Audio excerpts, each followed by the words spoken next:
about the laws, but we also talk about free will. You know, one of the biggest things that we have been given is free will. The power of choice, right? And that was really a huge thing that I learned when I started on my spiritual journey and a journey into a new life, was that I had choices over what I thought. You know, that was the biggest thing, because I thought, you know, okay, a thought will fly in there and then I react on it. And no thought of ever having a choice that I could go with that thought, I could go with another thought, I could choose what I think, you know, and that was a big thing for me, that I had a power of choice. So that's one of the things as far as free will. I want to ask you a few questions, and I want you to answer with the first thing that comes to your mind, okay? Oh, I wish I were. And? Me. Huh? Me. Oh, what? What was the question? Oh, I wish I were in. Butterfly.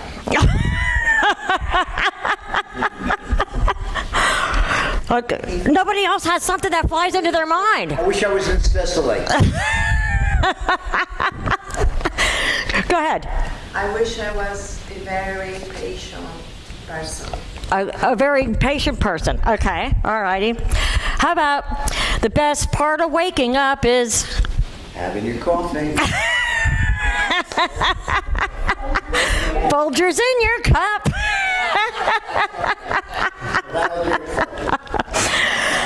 I'd like to buy the world. Now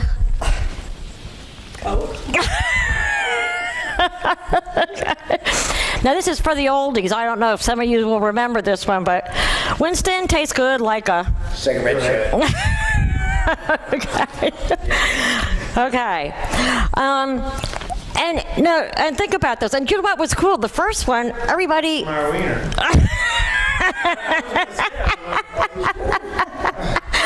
Because you know what? I did ask for the first thing that comes to your mind. And the first thing a lot of times that comes to your mind is, oh, I wish I were an Oscar Mayer wiener. You know, the best part of waking up is Folgers in your cup. You know, Winston tastes good like a cigarette should. Think about these things. Exactly. Would you ever answer them the way we are conditioned to answer these? Right? The best part of waking up. Folgers in your cup? Would you really say that?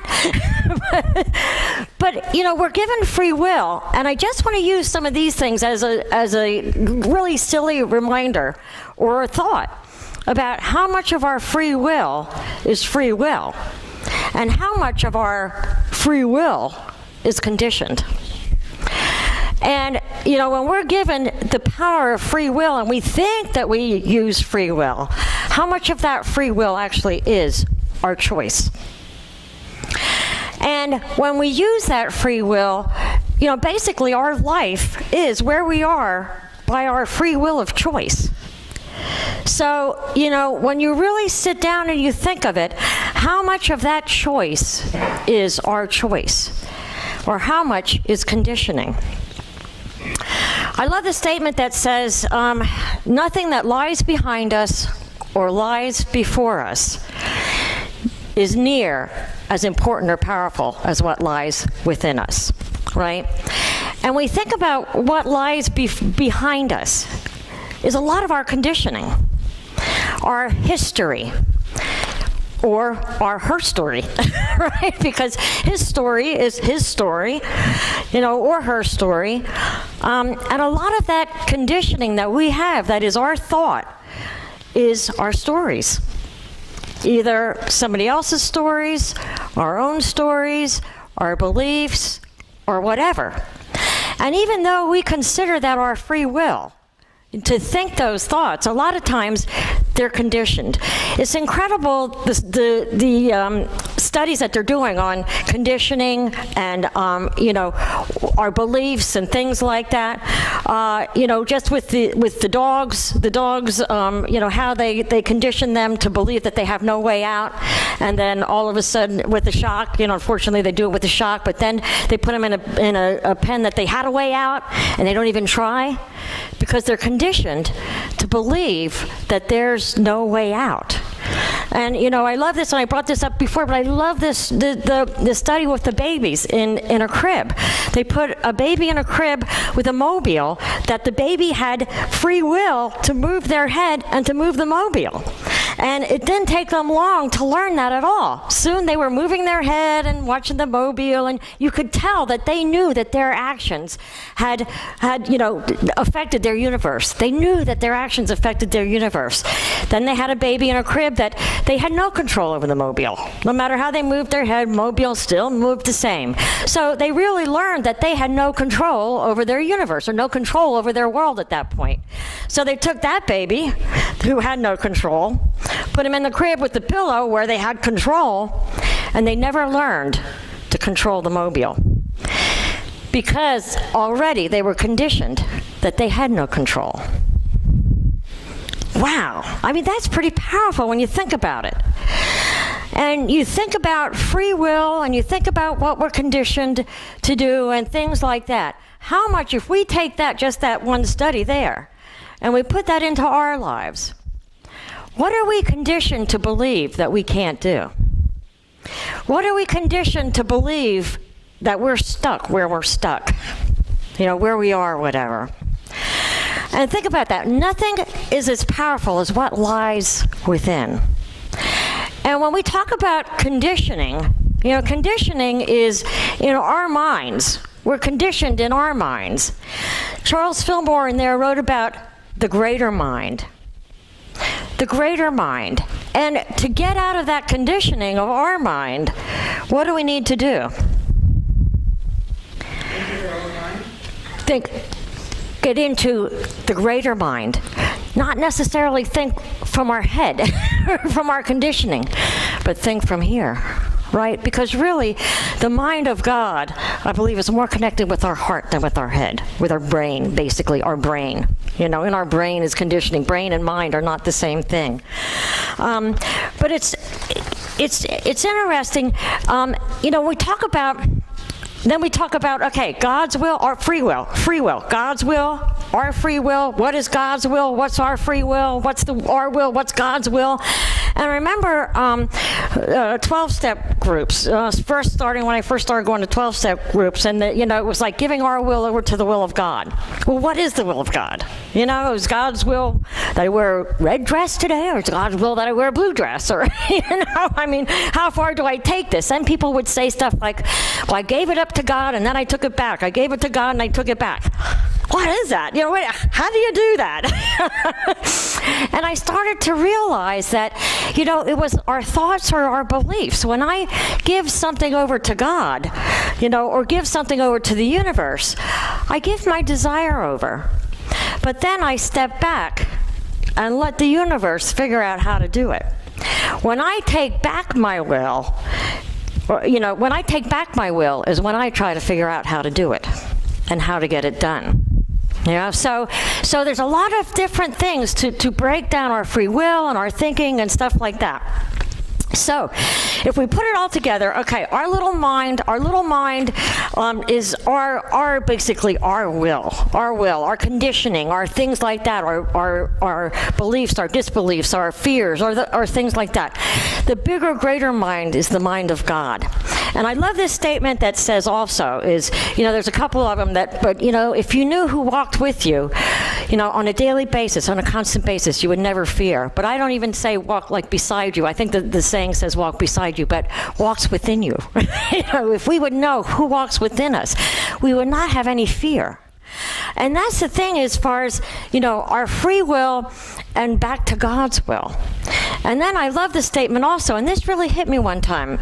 It was, if we would know that our will for us is God's will for us, how differently we would think. And think about that. Our will for us is God's will for us, and God's will is always good. I remember Bishop John Spong would say about how people would use the will of God to justify things that happen. And, he said he knew someone who their father died at, the kid was like maybe 4 or 5. And at the funeral, somebody said, well, it's God's will.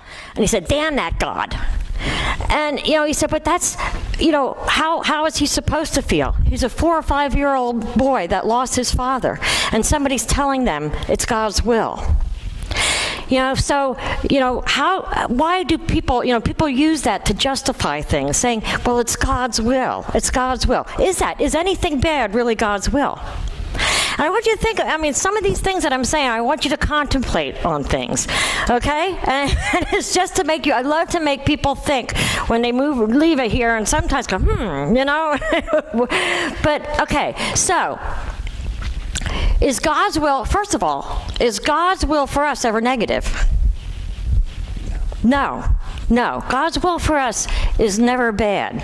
So, how about when something happens in our life and it appears to us that it's not good?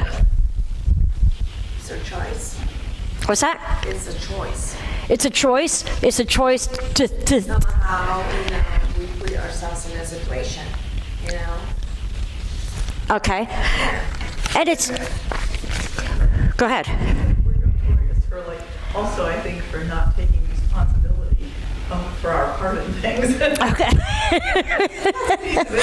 don't Right. think it's value judgment. It's a value judgment that we put on something that happened. Right. You might say, oh my gosh, that's so terrible, that person died. Well, maybe it wasn't so terrible. Maybe a lot of really wonderful things come out of it. Who knows? Okay. There's a lot of ways to look at things. It's our perspective. It's our perspective. And is that where our free will comes in? Our free will and our faith come in.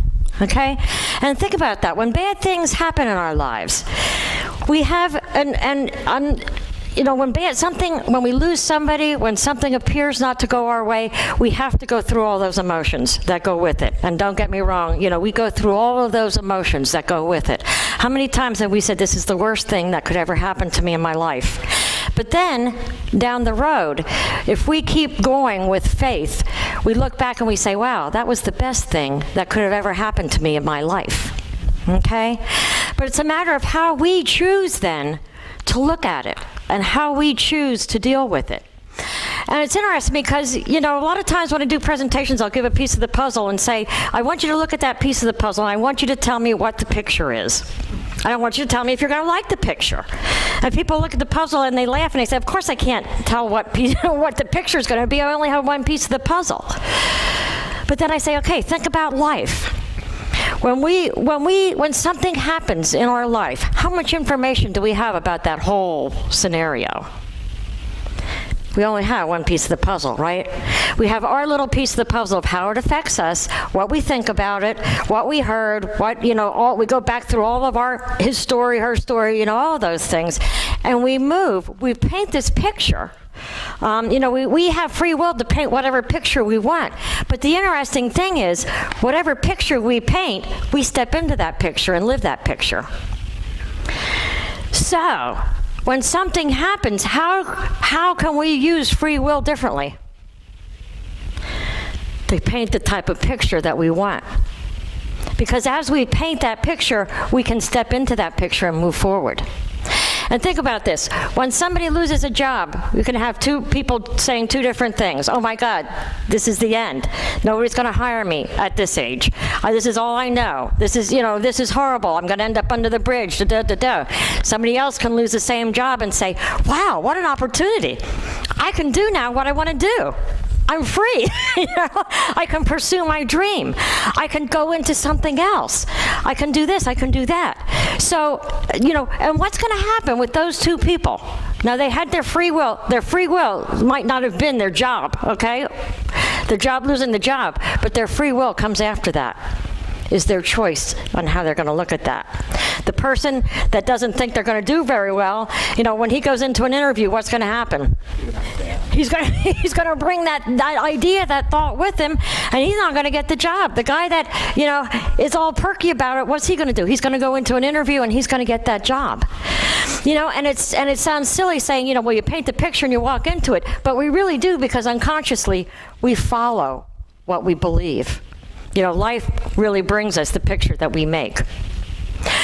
So in saying that, what is one of the biggest choices in life is free will, and the free will is to paint the picture that we want to see. To paint the picture of what we want to see out of life. And I like this, if we would know that God's will for us is basically our will, our passion. If you knew that you could not fail, if you knew that goodwill will be the final goal of all things, would you be one who embraces life, who celebrates it, and absolutely lives fully in this day? Would you begin to feel on a cellular level that things are unfolding exactly in the way they should, at the rate and the timing that they need to? Would you start to trust the process and stop pushing the river? And there's a saying about pushing the river. But I'd like to remind us about another thing about free will. And when it says about pushing the river, one thing that we try to do, and I talk about this when I say about, giving it to God and then taking it back, okay, and trying to make things happen. And I'm good at that, gotta get, okay, if this is gonna happen, I have to do it, and that's it's really a lack of faith that things are gonna work out better, because I think I have the way to do it. I think I know how to do it better. I think I know what's best for me, not God. Sorry, I'm afraid God's not going to give me what I want. But anyways, in that is the story about, and actually I didn't realize this, but this story was written in Zorba the Greek. Okay, author, the guy, Nikos, what's his name? However you pronounce it. Anyway, he was the author of Zorba the Greek. He told this story in his autobiography, Report to Greco, and I didn't realize that this story was in there because I heard it rephrased several different ways. But he wrote, I remembered one morning when I discovered a cocoon in the bark of a tree, just as a butterfly was making a hole in its case and preparing to come out. I waited a while, but it was too long appearing, and I was impatient. I bent over it, and I breathed on it to warm it. I warmed it as quickly as I could, and the miracle began to happen before my eyes, faster than life. The case opened, and the butterfly started slowly crawling out, and I shall never forget my horror when I saw how its wings were folded back and crumpled. The wretched butterfly tried with all its might, its trembling body, to unfold them. Bending over, I tried to help with my breath. In vain. It needed to be hatched out patiently, and the unfolding of its wings should be a gradual process in the sun. Now it was too late. My breath had forced the butterfly to appear, all crumbled, before its time. It struggled desperately, and a few seconds later died in the palm of my hand. The little boy is the greatest weight I have on, the little body is, I do believe, the greatest weight that I have on my conscience. For I realize today that it is a mortal sin to violate the great law of nature. We should not hurry, we should not be impatient, but we should confidently obey the eternal rhythm. As butterflies emerge from the cocoon, the process is, as it struggles through the cocoon, it pushes the fluid out of its body and into its wings. And what happens is, if the cocoon, just like this, it warmed and it split open too fast, it didn't push the fluid out of its body into its wings. And that's why it never formed right, because it was done too hurriedly. And I read another story about this, about a little boy who, got the cocoon, and, same thing, he cut the cocoon open so that it would help the butterfly, because he saw the butterfly struggling. And, he was bear to watch the butterfly struggle without knowing that it was the struggle that gave the butterfly the ability to fly. It was the struggle. And I think about that, when we talk about free will and things that we go through and everything else, how many times we're tempted in a situation to take our will back and do it the way we think we should, or to make things happen, to get, people all lined up to, like they say, to get the whole play, be the director of my play. So, how many times do we do that? And we not allow the will of God to unfold naturally. With the faith that we put our intention out, and that's the picture that will happen. So, there's a couple of things that, I want to bring out today about free will. And that's, number one is knowing that our intention, that we put out there is our free will. But we got to be careful about what is it our free will? Is it our conditioning from the past? Is it our beliefs or whatever? And the intention that we put out, how much of it are we holding back that we think because we've been conditioned to not believe? So when we dream, when we use our free will and we dream, I like this, Diane Harmony wrote a book. Her name is Diane Harmony, and she wrote a book called The 5 Gifts of an Abundant Life. And she answers the question, what does it mean to dream? And I think about a dream or an intention as our free will, our decision, our free will. And she says, to dream is to open yourself up to the thoughts of God. And there again, to dream is to open ourselves up to the thoughts of God. It's not to open ourselves up to our conditioning. It's not our past conditioning. It's not what we believe. It's not what everybody else tells us. It's not what everybody else wants for us. Okay? To dream is to open yourself up to the thoughts of God. And we do that by going within and tapping that power within. Because that's the most potential, that is the highest power we have. It's not what lies beyond, it's not what lies before us, behind us, whatever. It's what lies within us. So to dream is to open yourself to the thoughts of God, to go within. To dream is to become consciously aware of the desires of God that you want to come through you. Remember, God is experiencing life through us. And that's why our will is God's will. He wants, God, the universe wants to have us as the arms and the hands and everything of a creator. So, to dream is to become consciously aware of the desires of God that you want to come through you. To dream is to choose one thought and say yes to it. To choose. That means to choose and then not go, well, maybe I shouldn't, maybe I should, maybe can't I, those kind of things. It's to choose one thought and say yes to it. To dream is to surrender into the mind of your heart. All right. To dream is to surrender into the mind of your heart the invisible divine idea that can find fertile soil to grow and become, no matter what the external circumstances. And that's where you go, into your heart. So again, to dream is to surrender into the mind of your heart, where the invisible divine idea can find fertile soil to grow and to become, no matter what the external conditions.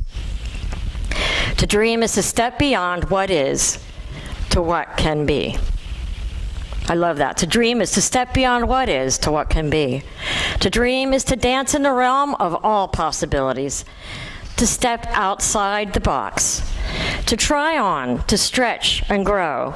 To choose to be the vehicle of holy manifestation. To be the vehicles of holy manifestation. But to be that, we truly need to use our free will. And that's not meaning conditioning, past beliefs, preconceived ideas, chains that are holding us back. And I like the way he says, if you don't live by the law imprisons you. And it's the same thing with the law of spirit. If we don't live by the law, it actually makes us prisoners. Because we can't become who we are to be. We can't become who we actually came here to be. So when we talk about free will, and I remember before when I thought about free will and making choices and stuff, and I tried to figure out, well, really, how conditioned am I? How much of my life is conditioned? I remember trying just to go, and I worked at the Riding Hospital at that time, and I wanted to go a different way from my car into the hospital. And every day when I got there, I realized I had gone the same way. Because, by the time I stepped out of my car, my conditioning, took over, and I walked the same way. Because I had other things in my mind, I wasn't present, and in the present moment, and all of these things. But just this week, I invite you to see how much of your thoughts, How much of our actions, how much of our beliefs come from our conditioning? And how can we change that? How can we use our free will to step past those bonds? You know, past those chains and those prisons.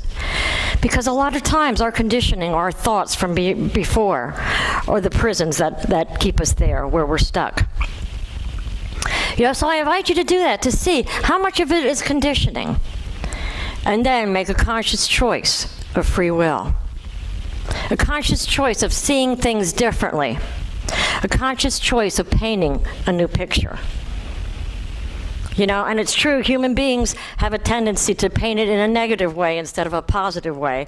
And that's back to our caveman, our caveman thing, when we had to be alert. We had to be alert, you know, and, you know, aware of what's around us and stuff. That's no longer the thing, but we still carry that. We carry that with us. And I think it's time to let some of that caveman thinking, you know, back there, you know, and really, really, truly be who we can be. And imagine what would be possible if we let go of that preconceived thinking. Any comments? Go ahead, Maria. So it means we are conditioning our children, right? We Because I've been thinking about this, right? We want to make life easy for them, right? But at the same time, we make life easy for them. We are doing things for them because we think, oh, it is fast until it goes. They are going step by step. I mean, you know, you can stay here waiting forever, right? So instead of let them do things by their own pace, Yeah. right? We go there and I'm gonna find, you know, I'm gonna solve your problem. I'm gonna talk to someone to solve your problem. Instead to let it, Yeah. that's your problem, it's not my problem. So it means I condition my children not to live their own, you know, solve their own problems. Instead just to be there and watch. Yep. So that's, I am waking up now and just let it, you know, see how that goes. And that's why I say I need to be more patient. And I love the way you said I'm waking up, because that is part of waking up. It is. It's becoming spiritually awakened to realize. And you know what? That's a big struggle with parents. I know too. You'd love to cut that cocoon for them and help them, but knowing that that's not always what they need. That's not always what they need. And you know what? We know what's best for them too, right? They don't understand that we know what's best for them. You know, which is silly because we don't know what's best for them. They all have that inner being that's telling them what's best for them. Yeah, somehow, you know, they are going to wake up because it's a routine. They have to know if you're doing that every single day of their life. You're teaching the same thing, and they're still not doing it, you know, and we're still there. So it means if I don't do anymore, I'll let it, maybe. Yeah. They're going sooner or later, they're going to wake up and do something, you know, or maybe better than I am teaching them. And the thing is, we don't know what lessons everybody came here to learn, or what lessons everybody needs to learn to propel them forward. You know, Course in Miracles says to make a judgment that something's good, bad, or whatever, I would have to know everything about that from the past. I would have to know everything about that from the future, and I would have to know everything about that from now, and nobody has any of that information. So how can I make a judgment whether something is good or bad for anybody or anything? We can't. We really can't, but we do it all the time. You know, because we use our limited conditioning. But it's a matter of faith and knowing that, you know, that they're gonna do the next best thing for them. Yeah. You know, maybe it doesn't look like it for us, but we don't know what lies ahead for them in their future, and that's tough. And that's one of those things about giving things over to God. You know, with faith, and instead of taking them back and trying to fix things. Yeah, That's huge. yes, day by day they have to learn that. Yeah. You know, to take that, be by their own, learn those kind of things, be responsible. Yeah. they have to learn, like, I cannot take that away from them. That's the moment, we say suffering, but it's their moment of suffering because I've been there, so I came out. So they have to go, I cannot go and solve or talk to the teacher just because. Yeah. Now you have to go and talk and see your own side and see the other side as well. Yep. So I have to give that freedom for them, step back. Yeah, and allow them to unfold, and that's with everybody, with friends, with we always feel like we know what's best for everybody. Herself. Yeah, that is really true. Yeah, and really, sometimes we don't even know what's best for ourselves. So how can we know what's the best for everybody else? So, any other comments, Jan? I think it tells them too with children. I think, my struggles with decisions and what to do, what not to do, like with my daughter and my son too, but mostly my daughter, it was my husband and I discussed this, it's like, even if we think that she might not make the right decision, the message we're giving her is, we have faith in whatever decision you make. And then it's faith that it will be the right decision, and also faith that if it wasn't, she'll know it soon enough to change it. Yeah. Do you know what I mean? It's like, have the faith that even if they don't make the right decision initially, that they'll have whatever it takes to make the right decision next time, or soon after, or just. Yeah. Say, Mom and Dad, no. And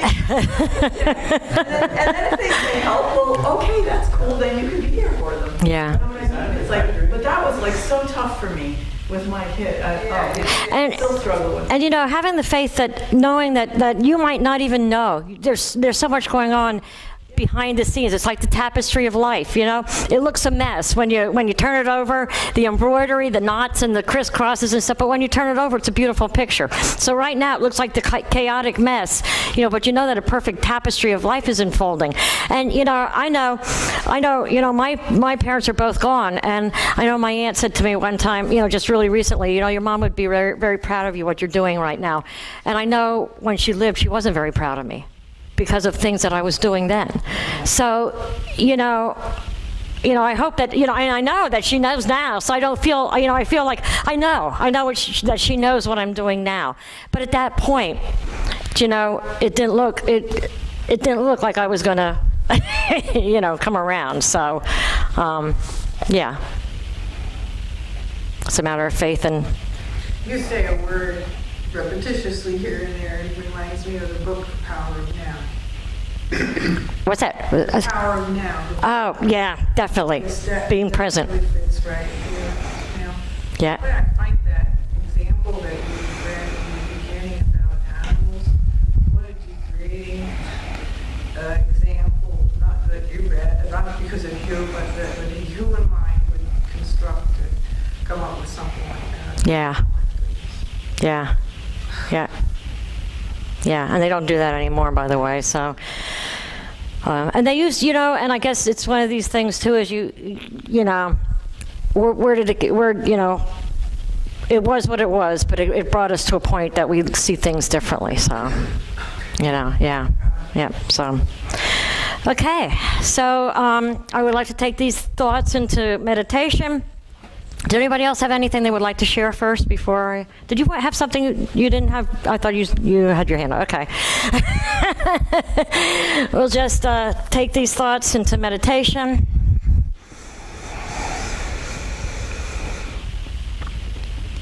I invite you to get comfortable in your seat and just feel the energy of the room. Feel the energy of love.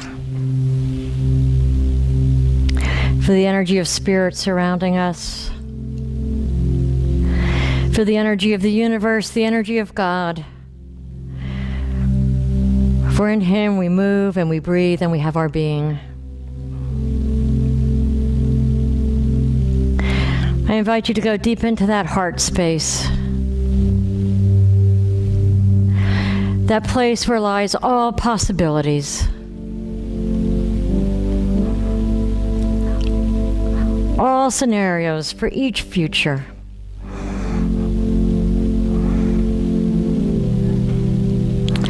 All power for the manifestation of passion, of desires, of intentions.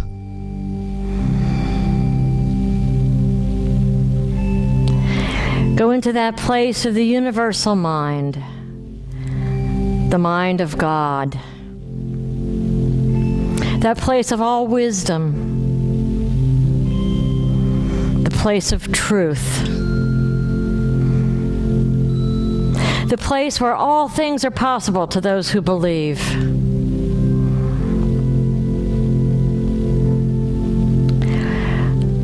I invite you at this point to use your free will and to paint the picture as you would like to see it.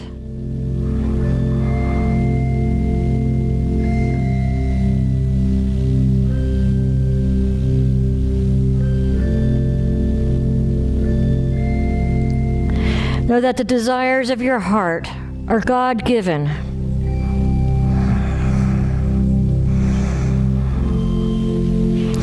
And as those desires are for the highest good of all those things needed will be provided you.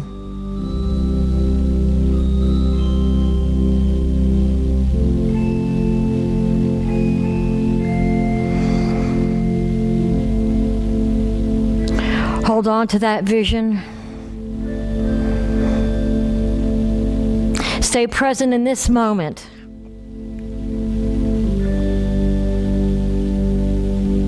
Knowing that in this moment, all chains flow away.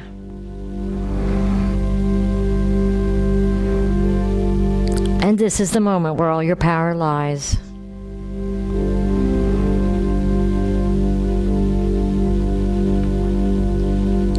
If you're struggling with letting go of some situation or someone else who you feel needs to be fixed,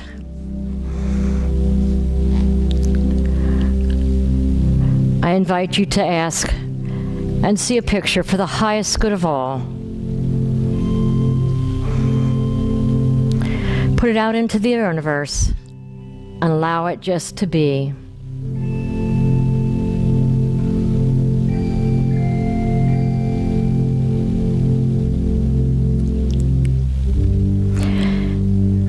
As you feel the excitement of this intention, the excitement of this picture, feel the gratitude for it already being done.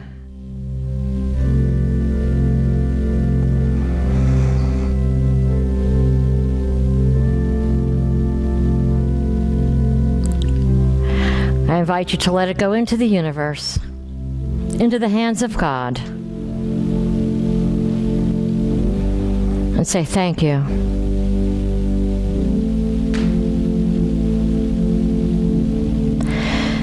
Thank you for this or something better.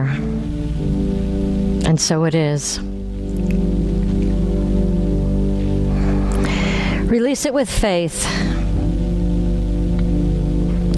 and in knowing that God's will for you is only good. Amen.